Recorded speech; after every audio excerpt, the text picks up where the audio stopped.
Hey, what's up, guys? It's me, PeakaButter25 here, and I have another park battle for you guys. It's Great America's fourth battle versus a newcomer to the ring, Six Flags Fiesta Texas in San Antonio, Texas. Great America is currently 1-2, triumphing over Six Flags over Georgia, but losing to independent or Cedar Fair parks like Kings Island and Hershey Park.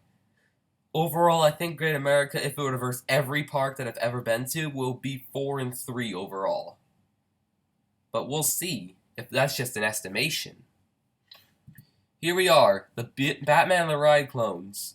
These two are exactly the same, the only difference being that the Great America one is the original, and the Goliath, other than the name, the color scheme, the Goliath has a mirrored layout. That's what matters.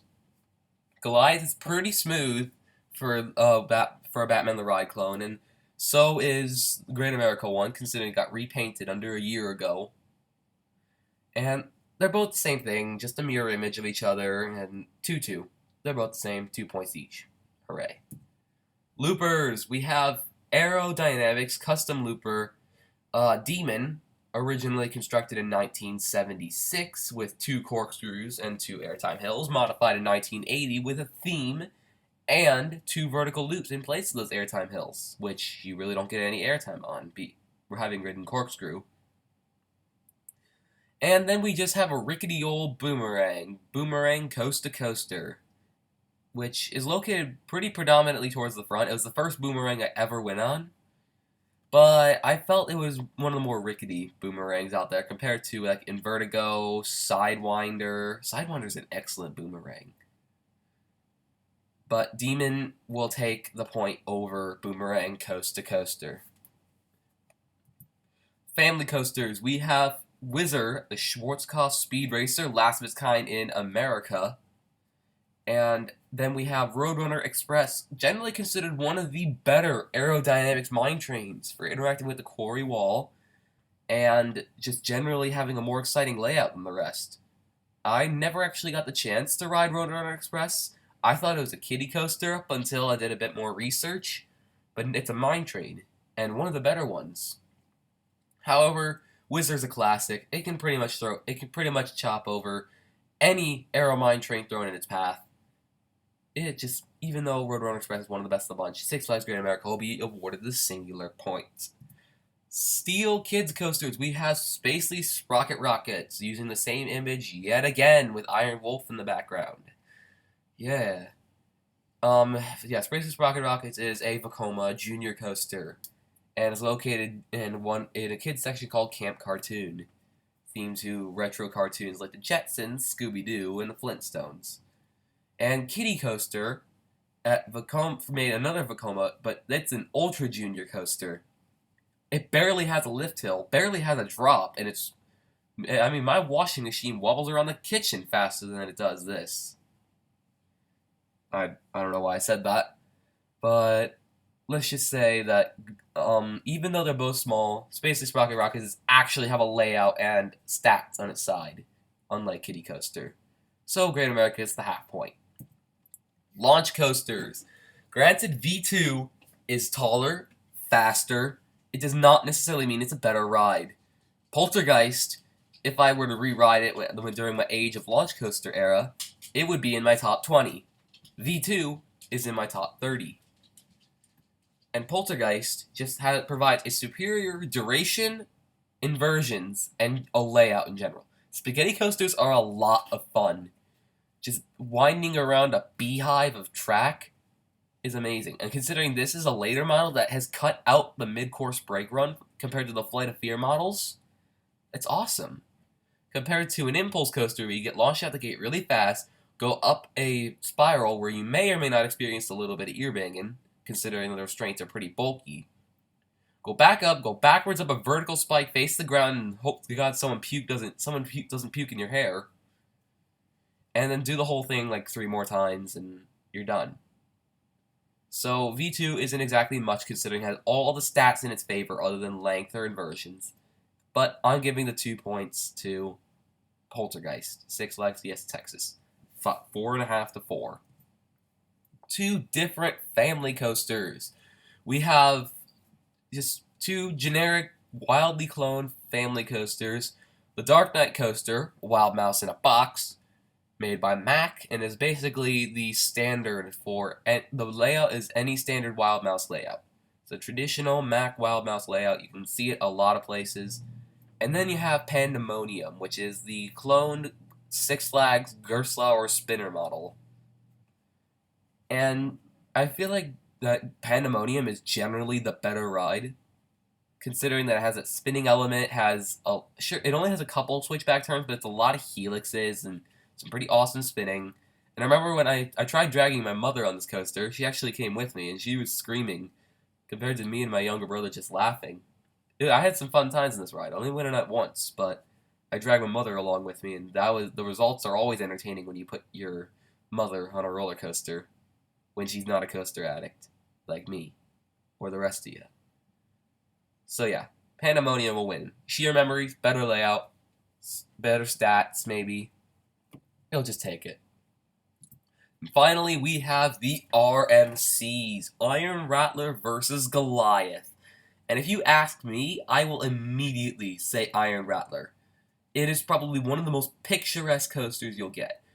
The drop is tall, steep, fast. There's some incredible overbank turns, some incredible views. You're literally bouncing up and down the quarry wall. It was the first RMC to feature an inversion. And it has a tunnel dive with some fog and some lights and some awesome, it's just a great ride. And the trains, the restraints are unlike Goliath's. Unlike Goliath, they had the same restraints, but Iron Rattler can be dispatched really quickly. Really quickly. Granted, I haven't been there since 2014, but it was dispatched really quickly. Just buckle up, you're out. Buckle up, you're out. I went on Iron Rattler like 3 times, and it is one of the smoothest coasters I've ever been on as of 2014.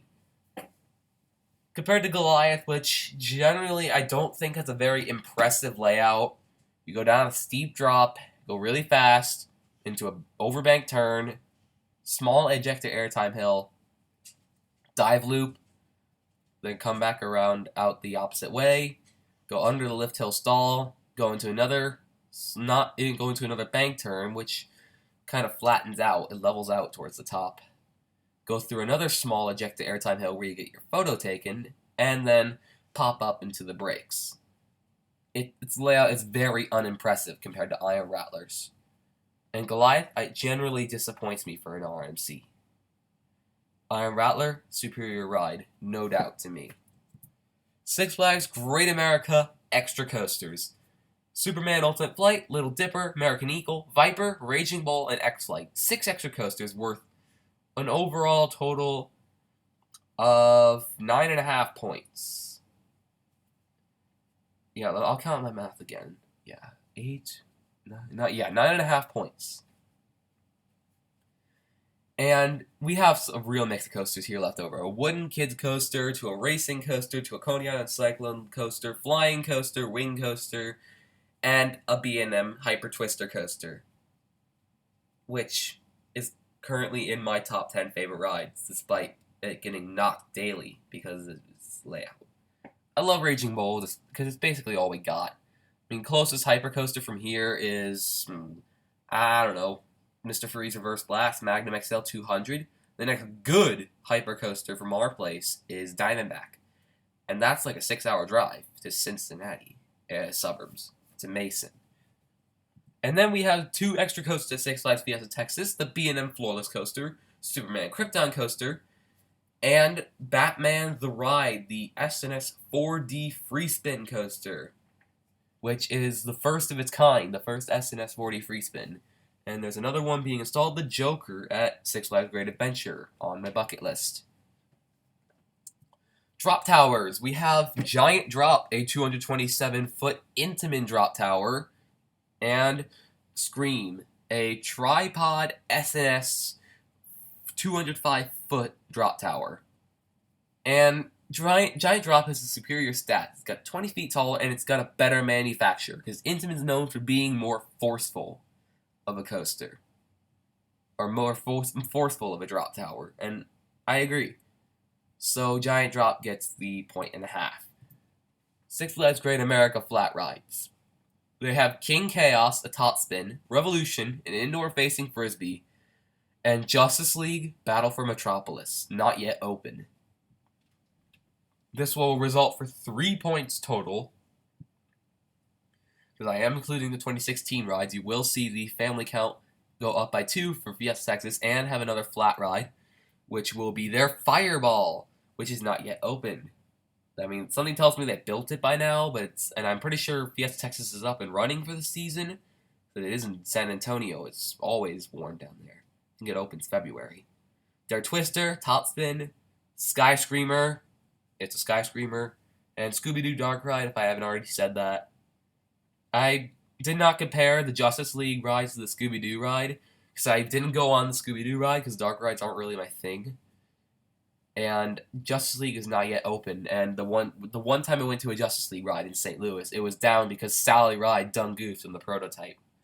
It was down at Over Texas as well, so it's not like they only screwed up on one, the other one was built perfectly. Family rides. I'm making this worth 5 points overall. I know that I've seen some of the complaints, and I mean, all the family rides in the park being worth less than a B&M Hyper or a Giga Coaster, it doesn't make sense. And family rides kind of make the park. They really do. And Six Flags Great America, considering that I have specific standards for these rides, no roller coasters, no water park attractions, no thrilling flat rides like the Fireball, the Dare Twister, and no pay-to-ride attractions like the Sky Coaster or a Slingshot. So taking all those into consideration, Great America has 31 rides at the dry park, and Six Flags Fiesta Texas has 22. I mean, I would love to give the points, at least a point of compensation to Fiesta Texas for having the Hustler depicted in the picture, because that ride looks awesome. Sure, it might just be a spinning ride, but seriously, it's a pool table themed family ride. It looks really fun. It really looks really amazing. And it's a very good concept. I love it. But no, I have to give the 5 points and only the 5 points to Great America. And if anyone can name that, attraction, I know what it is. But if anyone can name that who is not a Great American native, then you know your park, despite not being there or visiting there for vacation. Price, well, we got both parks are $52 online. The general cost for Great America, I took this from last season, considering opening day is in late April for Great America, and it was $69 compared to Six Flags Fiesta Texas is $72. And the season passes, you see the ALA there. That stands for as low as, because Six Flags does a deal where if you buy 4 season passes together, you get the lowest price for each of them possible. So I took that as low as price. And Great America has $74 as low as, and Fiesta Texas has $8 cheaper for season passes as low as. I don't know what it is to buy 1 or 2, or the rate of decline or decay for each of those. But Fiesta Texas has a bigger difference, and it will be taking the price category worth 2 points. Appearance. We have Six Flags Fiesta Texas. It really speaks for itself. A massive quarry wall backdrop, the rides interacting with it. It's just a perfect backdrop for a great park. It is the most stunning, beautiful Six Flags park in existence. Definitely the best Six Flags. It can even beat other Cedar Fair parks, maybe Kings Island or Worlds of Fun. Definitely can't beat Cedar Point though. Well, it could compete with Cedar Point. It's a Lake Erie Peninsula versus an abandoned quarry with a huge rock wall backdrop. This is one of the most beautiful theme parks in existence. Might not be well themed, but nature does its job. And finally, operations. Both parks consistently run 2 trains on almost every coaster. At Fiesta Texas, I know Iron Rattler was running 2. Pandemonium was running a lot because Pandemonium's trains are small. Krypton Coaster was running 2. Goliath was running 2. Granted, I mean, they were a bit sluggish with operations, just like Great America. Great America, they run 2 on X-Flight and Batman and Superman and Eagle, Demon. They can run 3 on Demon if they could. Or they can run 3 on Demon if it's a really busy day during Fright Fest. They can run 3 on Raging Bull, they can run 2 on Viper, 3 on Whizzer. Sure, that might give them the edge up, but considering the average is 2 trains for almost every coaster, and then Six Flags Fiesta Texas doesn't really have a lot of high capacity coasters. Iron Rattler may or may not run 3, but I don't think it does. And I'll say that they're both about even. Running 2 trains average, they can both be a bit sluggish with dispatches. Great America often runs into a problem, especially on Superman, Batman, American Eagle, and occasionally X-Flight. Those can have some slow dispatches. And Goliath, of course. Because Goliath's efficiency is a joke. You have to buckle up your seatbelt, you have to check that, you have to put your knee restraints down, you have to check that. Meanwhile, people behind you are just anticipating to get off because the seatbelt's crunching their nuts. But I'm going on for too long. Great America, you have triumphed Six Flags Fiesta Texas by 3.5 points, improving your record to 2-2.